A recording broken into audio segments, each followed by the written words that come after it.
جو مشکل حالات میں، کٹھن گھڑیوں میں پیارے پیغمبر علیہ السلام کے ساتھ دیوار کی طرح کھڑی رہتی تھی. جب پیارے پیغمبر پر پہلی بار وحی آتی ہے، وہی سے پیارے پیغمبر علیہ السلام خوف زدہ پریشان واپس آتے ہیں. امی جان پیارے پیغمبر کے ساتھ دیتی ہے، کھڑی ہو جاتی ہے، پیارے پیغمبر کو حوصلہ اور دلاسا دیتی ہے اور یہ کہتی ہے کلا واللہ لن یضیعک اللہ ابدا. اللہ کے حبیب آپ کو پریشان ہونے کی ضرورت نہیں ہے، آپ کو خوف زدہ ہونے کی ضرورت نہیں ہے. اللہ آپ کو کبھی بھی ضائع نہیں کرے. یہ دعویٰ کرتی ہے کون؟ امی خدیجہ رضی اللہ تعالی عنہا. اور پیارے پیغمبر علیہ السلام کی 5 خوبیاں بطور دلیل پیش کرتی ہے. انک لتصل الرحم وتقری الضیف وتحمل الکل وتکسب المعدوم وتعین علی نوائب الحق. اللہ آپ کو کبھی ضائع نہیں کرے گا. وجہ کیا ہے؟ آپ صلہ رحمی کرتے ہیں، آپ غریبوں کو کما کر کھلاتے ہیں، آپ لوگوں کے بوجھ اٹھاتے ہیں، آپ مہمانوں کی مہمان نوازی کرتے ہیں اور آپ ہر صاحب حق کے ساتھ کھڑے ہوتے ہیں چٹان کے طرح.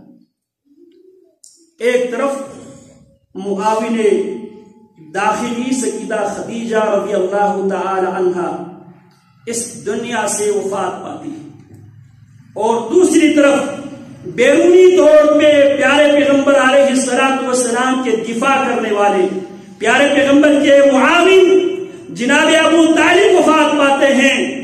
اور ان دونوں کی وفات کے بعد مشرکین مکہ بھی پیارے پیغمبر علیہ السلام پہ بہت زیادہ ظلم کرتے ہیں.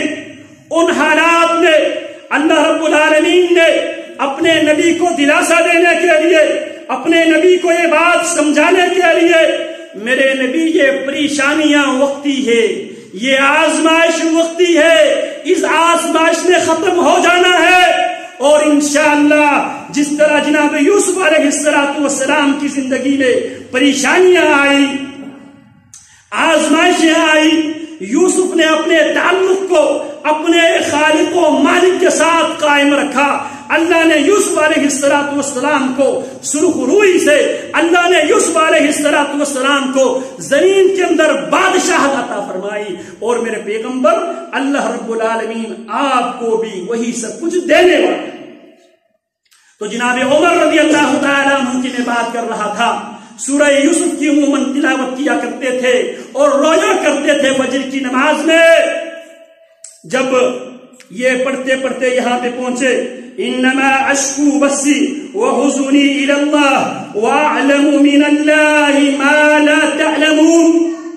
اسی دوران ابو لؤلؤ فیروز مجوسی جناب عمر رضی اللہ تعالی عنہ پر وار کرتا ہے، حملہ کرتا ہے. امیر عمر رضی اللہ تعالی عنہ زخمی ہوتے ہیں. زخمی کے تاب نہ لاتے ہوئے امیر عمر رضی اللہ تعالی عنہ بے ہوش ہوتے ہیں. ہوش دلانے کی پوری کوشش کی جاتی ہے. امیر عمر رضی اللہ تعالی عنہ کو ہوش نہیں آتے تو جناب عمر رضی اللہ تعالی عنہ کے ایک مزاج شناس کہنے لگا سیدنا عمر رضی اللہ تعالی عنہ کو زندگی میں سب سے زیادہ جس چیز کی فکر لاحق ہوتی تھی وہ نماز ہے. تو لہذا ہم نماز کے نام لیتے ہیں کہیں امیر عمر کو ہوش آئے. تو ساتھ بیٹھے ہوئے ساتھی نے الصلاۃ قد صلیت یا امیر المؤمنین، نماز نماز نماز، امیر المؤمنین نماز پڑھی جا چکی ہے. جناب عمر رضی اللہ تعالی عنہ کو ہوش آئے. جن کو اللہ زمین میں جگہ دیتا ہے ان کی ذمہ داری کیا ہے؟ پہلی ذمہ داری اقاموا الصلاۃ، وہ نماز قائم کرتے ہیں. وآتوا الزکات، وہ زکات ادا کرتے ہیں. تیسری ذمہ داری وامروا بالمعروف، وہ معروف کی حکم دیتے ہیں، معروف کی دعوت دیتے ہیں. چوتھی ذمہ داری ونہوا عن المنکر، منکر سے لوگوں کو روکتے ہیں. اور منکر سے روکنے کی شریعت میں 3 سٹیج بیان کیے ہیں، 3 سٹیج۔ رسول اللہ صلی اللہ علیہ وسلم فرماتے ہیں من رأى منكم منكرا فليغيره بيده فإن لم يستطع فبلسانه فإن لم يستطع فبقلبه وذلك أضعف الإيمان۔ من رأى منكم منكرا، تم میں سے کوئی بھی جب بھی کوئی منکر دیکھے، فليغيره بيده، اس منکر کو